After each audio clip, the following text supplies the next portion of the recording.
4월 15일 큐티 가이드입니다. 히브리서 13장 18절에서 25절까지 말씀이고요.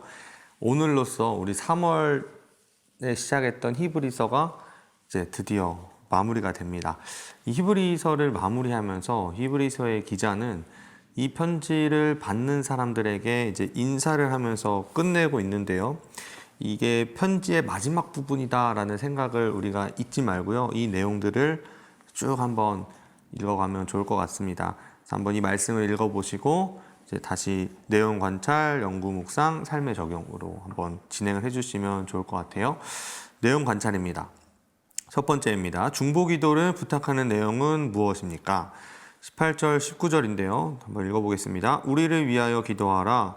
우리가 모든 일에 선하게 행하려 함으로 우리에게 선한 양심이 있는 줄을 확신하노니 내가 더 속히 너희에게 돌아가기 위하여 너희가 기도하기를 더욱 원하노라. 이 지금 기도를 부탁하고 있는데요. 여기에 내용이 뭐냐면 내가 너희에게로 돌아갈 것이다. 돌아가서 무엇을 하죠? 서로 만나게 되는 거죠. 이 만남을 위해서 기도해 달라 이겁니다. 선한 양심이 있는 줄로 확신한다. 내 안에 이 선한 양심을 가지고 내가 복음을 전하는데 열심을 다했는데 이제 내가 이 복음의 사역을 마치고 너희에게 돌아가니까 나를 기다리고 잘 돌아갈 수 있도록 나를 위해 기도해 달라라고 부탁을 하는 것이죠. 두 번째입니다. 예수님의 영원한 언약의 피가 어떤 효력을 나타내었습니까? 20절입니다.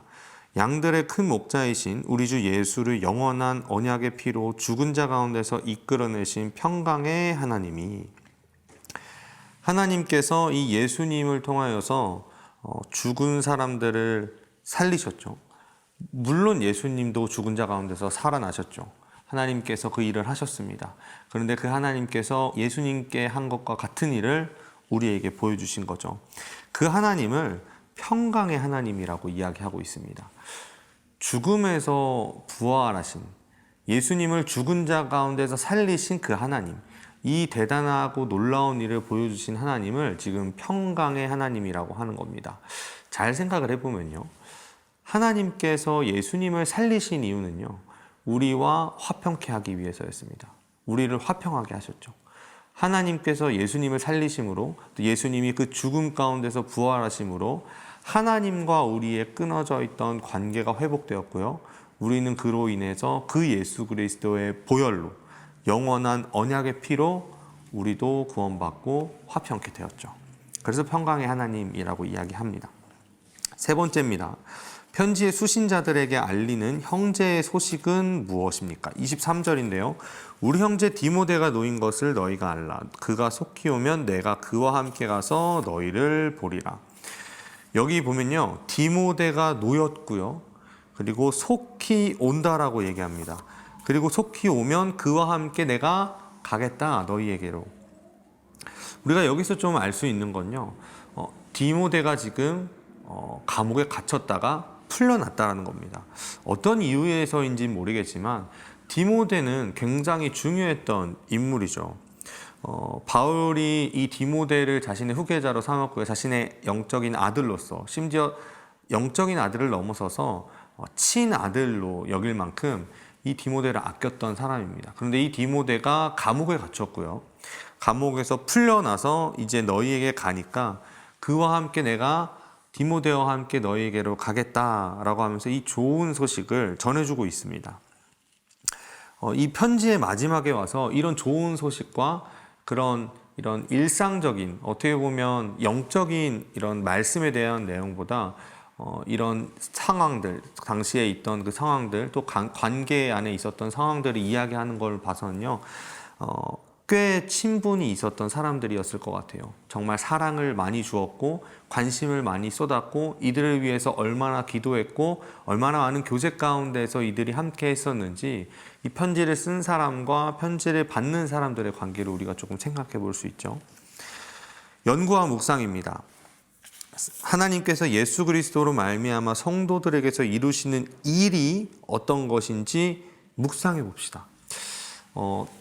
저는 이 묵상하는 거에 대해서 굉장히 중요하다라고 생각하고요. 저도 이 묵상에 대해서 굉장히 많이 생각을 하는데요. 바울은요, 특히 이 갈라디아에서 보면요. 이 갈라디아 교인들에게 십자가를 묵상하라고 이야기를 합니다. 십자가에 못 박히신 예수가 너희 눈에 밝히 보이지 않느냐라고 이야기하면서 그 십자가에 못 박히신 예수 그리스도를 묵상하라라고 이야기했는데요. 이 이야기가 그냥 한 번에 끝나는 게 아니라 이 신약성경 안에서 여러 번 이 바울의 말을 찾아볼 수가 있습니다. 특별히 이 십자가에서 일어났던 일들, 그 예수 그리스도의 죽으심과 부활의 자리에 사실 갈라디아 교인들 그리고 바울의 편지를 받는 수많은 사람들은 갈 수 없었는데요. 바울은 그 자리로 이 사람들을 초대하고 있는 겁니다. 복음의 그 현장으로 초대해서 그곳에서 예수 그리스도의 죽음을 눈앞에서 보고요. 옆구리에 찔린 창자국과 손에 있는 못자국을 보도록 하는 겁니다. 눈앞에 밝히 보일 정도로 생생한 일로 묘사하는 것, 그리고 이것을 우리의 상상 속으로 가져가는 것, 이것을 묵상이라고 이야기할 수 있을 것 같아요. 우리가 10일 전에 부활주일이었잖아요. 이 부활주일에 예수님의 죽음과 이 부활에 대해서 이야기했었는데요. 어떤가요? 지난 10일간 이 예수님의 죽음과 부활에 대한 이야기들을 잘 묵상하면서 오셨나요? 정말 매일매일 이 말씀, 죽음과 부활이 우리 성도님들의 삶에 정말 실제적인 일로 이것들이 영향을 끼치면서 살아왔나요? 오늘은 어떤가요? 이 큐티 가이드를 지금 찍고 있는 이 시간, 그리고 여러분들이 큐티를 하는 이 시간에도 과연 예수님의 죽음과 부활이 여러분들에게 실제적인 것으로 다가오고 있나요? 이 말씀의 내용을 우리는 머릿속으로 잘 그려보고요. 우리 마음속에 잘 그려서 이 내용에 우리가 깊이 젖어 들어가야 됩니다. 눈을 감고 그 당시에 예수님이 십자가에 못 박히셨던 그 사건들과 그 시간들과 그때 환경들과 그때의 냄새들, 바람소리, 사람들의 함성소리, 사람들이 예수님을 흉보는 소리, 이런 모든 것까지 우리가 상상력을 동원해서 그 당시의 시간으로 그때로 우리가 들어가는 겁니다. 이것을 묵상이라고 할 수 있을 것 같아요. 오늘 꼭 시간을 내서요. 이 하나님의 아들 예수 그리스도가 십자가에 못 박혀 죽으시던 그 사건에 우리가 깊이 묵상할 수 있기를 바랍니다. 그리고 그와 함께 우리는 예수님의 무덤으로, 빈 무덤으로 찾아가 봐야 합니다. 왜냐하면 그곳에서 예수님이 부활하셨잖아요.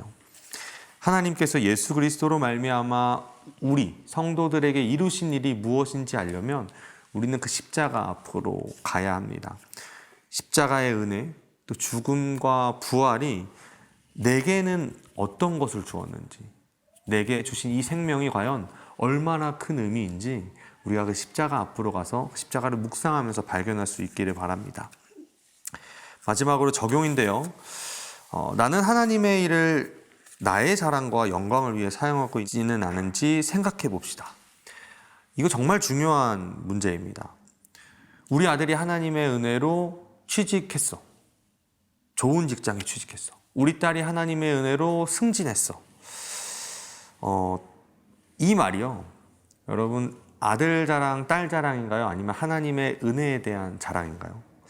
100% 하나님의 은혜, 하나님의 하신 일들에 대해서 내가 찬양하는 것이라고 얘기하기는 좀 어려울 수 있을 것 같아요. 내 아들이 잘 되고 또 내가 잘 된 일에 하나님의 은혜를 끼워 넣은 것 정도가 아닐까요? 오늘 하루 예수님의 이 십자가의 은혜, 죽음과 부활을 묵상할 때요. 진짜 이 십자가의 은혜와 죽음과 부활이 우리를 구원하시기 위한 유일한 조건인지 한번 생각해 보자 이겁니다. 내가 자랑하고 내가 영광 돌릴 수 있는 건요. 십자가 말고는 없습니다. 물론 제가 부모가 되어 보니까요. 제 아이가 하는 일에 있어서 모든 일들이 다 천재 같고 대단하고 아주 조그만 건데도 정말 얘보다 더 잘할 수 있는 애는 없는 것 같다라는 이런 마음이 들거든요. 막 자랑하고 싶고요. 사람들에게 알리고 싶고 막 이야기하고 싶은 그런 마음이 듭니다. 그런데 하나님에 대해서 우리가 진짜 하나님에 대해서 이야기할 때 그런 마음이 드나요? 내 아들이 하나님의 은혜 때문에 하나님이 도와주셔서 우리가 잘 됐어. 우리의 생각이 보통 여기에만 머물러 있는 것 같아요. 우리가 진짜 하나님이 하신 일, 예수 그리스도의 십자가를 통한 구원의 모든 일에서 사실 우리가 한 일은 아무것도 없습니다. 하나님이 하셨고요. 예수 그리스도가 십자가에 못 박히셨고요. 성령님께서 우리에게 하시는 일이 바로 구원의 일이잖아요. 그래서 우리의 자랑과 영광은요, 우리의 것이 아니라 하나님의 것이고요. 십자가의 보혈, 예수 그리스도의 죽음과 부활, 그것이 우리에게 있는 모든 것입니다. 우리가 자랑해야 될 것, 또 우리가 영광 돌려야 할 것은 십자가, 복음 말고는 없는 거죠. 그래서 세례 요한의 고백처럼 그는 흥하여야 하고 나는 망하여야 된다 라는 이 고백이 우리 가운데 좀 있으면 좋을 것 같습니다. 그래서요, 오늘 하루 예수 그리스도의 십자가의 은혜, 이 죽음과 부활을 깊이 묵상하시면서요, 하나님이 나에게 하신 일이 어떤 일인가, 자랑과 영광을 오늘 하루 하나님께 돌려드리는 귀한 하루가 되기를 간절히 소원합니다.